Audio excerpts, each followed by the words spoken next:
Hello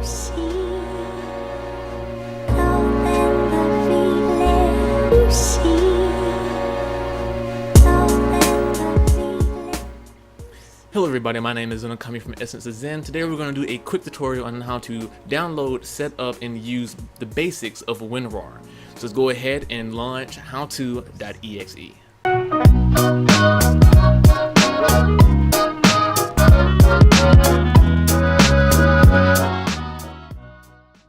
So for those who do not know, WinRar is a compression slash decompression archive program. It is basically the same type of program used from 7-zip, which we've done a basic video on, as you can find here. Now, many people like to use WinRar because it was mainly the big deal about a decade ago, maybe. And although it sports an idea of paying for it, there's still a free version that the only downside is you get an annoying pop-up. Not a pop-up, so to say, it's just a small window that tells you to register or buy it, but you can close it and continue to use it freely. So without further ado, let's go ahead and hop on in. We want to go ahead and go to rarlab.com. Now, this is the main website for WinRar, and you can see here it says, our shop. You can buy WinRar Archiver. You can get a free. You can get it free with a trial pay. Don't pay any mind to any of these because they're just the, I want to say, donation style premiums of it. What you want to do is just go straight to downloads, and you want to find WinRar x86 if you're a 32-bit user, or WinRar x64 if you're a 60-bit user. You go ahead and look for, see it says trial, so you want to go ahead and click one of these two. I'm going to click 64. Once you found the directory that you want to install it in, you go ahead and click save, or download, and it should download to whatever directory that you set it to. Once it's downloaded, you want to go ahead and click to install it. Now, personally, I already have WinRar installed on my computer, so I'm going to take this quick time to go ahead and uninstall it, so you can see the process from the ground up.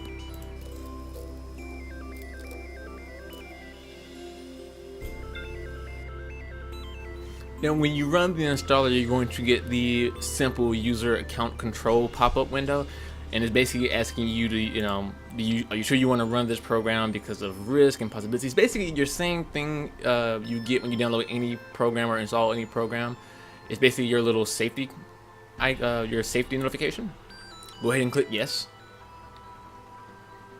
Now, when the window pops up, it's going to give you the default directory that it wants to install. That is C:/program file/WinRar. Now, you have this whole thing about this is a trial version of WinRar Archiver. If anyone using it, test period for 40 days, that's fine. You want to go ahead and click install and let it all just install. Once you install the program, you're going to be brought to the WinRar setup page. And this is where you basically associate all your .zips or .rar files with WinRar if you choose to. For instance, if you've already downloaded 7-zip, you can go ahead and let 7-zip associate all these types of files for it instead of WinRar.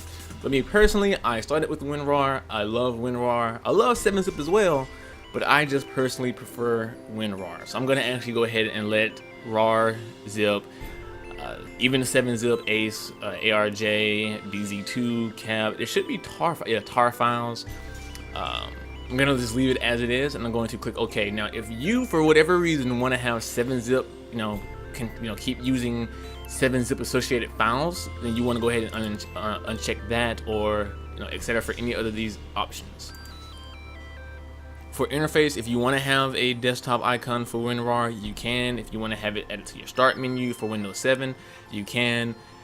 You can create a program group for your accessories list and that type of thing,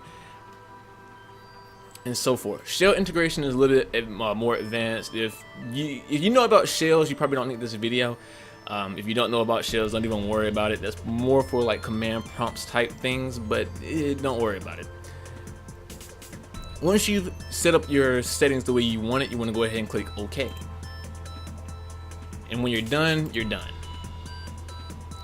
When it's finished, you're going to be brought to a directory where the WinRar is installed. This little icon, the purple followed by green followed by cyan or teal books, that's the WinRar archive icon.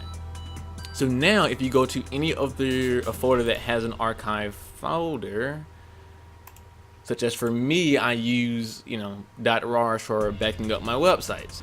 So if I wanted to, I can use WinRar to create archives, to create compressed files. So if I wanted to do February for whatever instance, let's do January, because I'm going to delete this later. We can right click and we can go to add to archive. Now if you want to change the name specifically and change some settings around to it, that's fine. If you want to go ahead and have it compressed as is with the same name, you can go ahead and skip to the second option, which is add to Jan 25th 2015.rar, and just click it and it will compress it, do his little diddle, and when it finishes, you now see I have a compressed archive named January 25th 2015.rar. For whatever reason, if you're not seeing the .rar or .zip or .7zip or .tar and you want to make sure you go to View, you want to go to Options, Change Folder and Search Options, you want to go to View, and you want to slide down until you see the Hide Extensions for Known File Types. If you want to see the .rar.exe, basically the file type of all these different files, you want to make sure this is unchecked. If you check them and you apply it, you'll notice the file type extensions are now removed and you just get the file name. I need to know the type of my files, so I'm going to leave this unchecked and leave as is. So that's how you quickly compress a file. Now if you wanted to, you can do it the more scrutinous way, which is right click and add to archive ... which is an ellipses.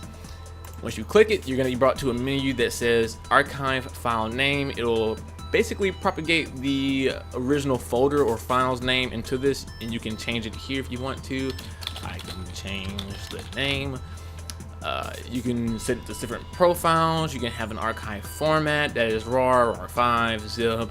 We can do another video about the formats later, but for right now, we're just keeping it pretty much basic. Okay, we're gonna actually go ahead and archive this. It'll do its thing, and etc. Now that's how you archive files. Let's go ahead and look at how you decompress or unzip certain files. Now, just like 7-zip, there are basically two ways, or mainly three, but you have the long, more detailed way, and then you have the quick decompress.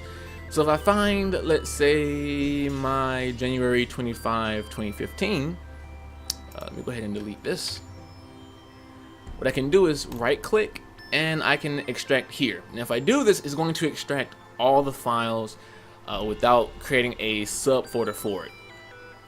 So if you're not sure what I mean by that, let's look at it. So if I double click the January thing, I have a folder in here, correct? So if there were perhaps multiple files, and I'll show you why I prefer doing the other two ways more so than this particular way. Give me 1 second.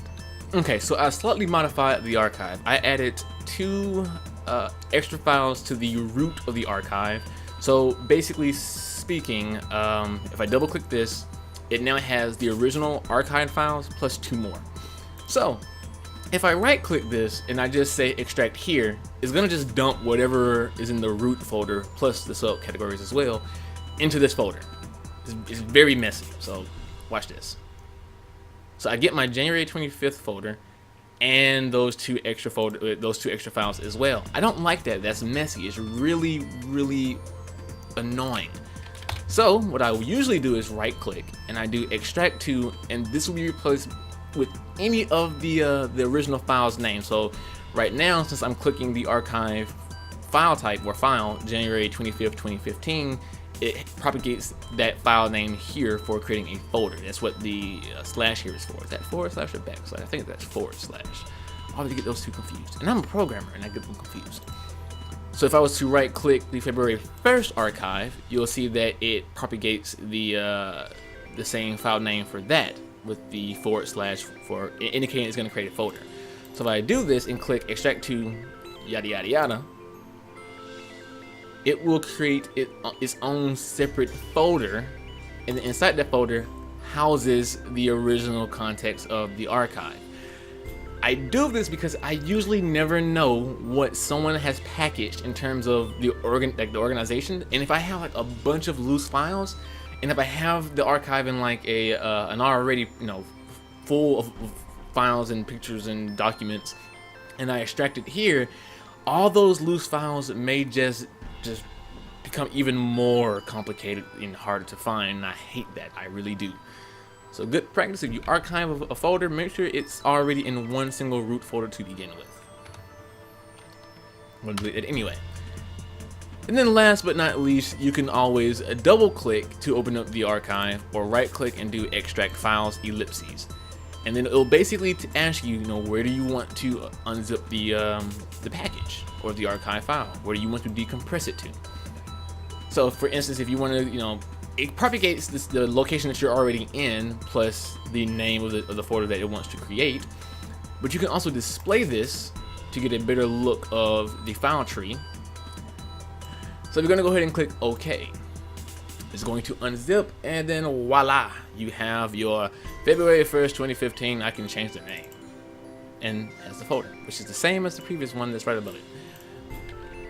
So that's generally WinRAR in a nutshell. If you have any questions or or ideas, statements, corrections, if I made mistakes at one point, leave them in the comments below. Feel free to like the video if you liked it, dislike it if you disliked it. If you disliked it, please let us know why so we can better improve the videos.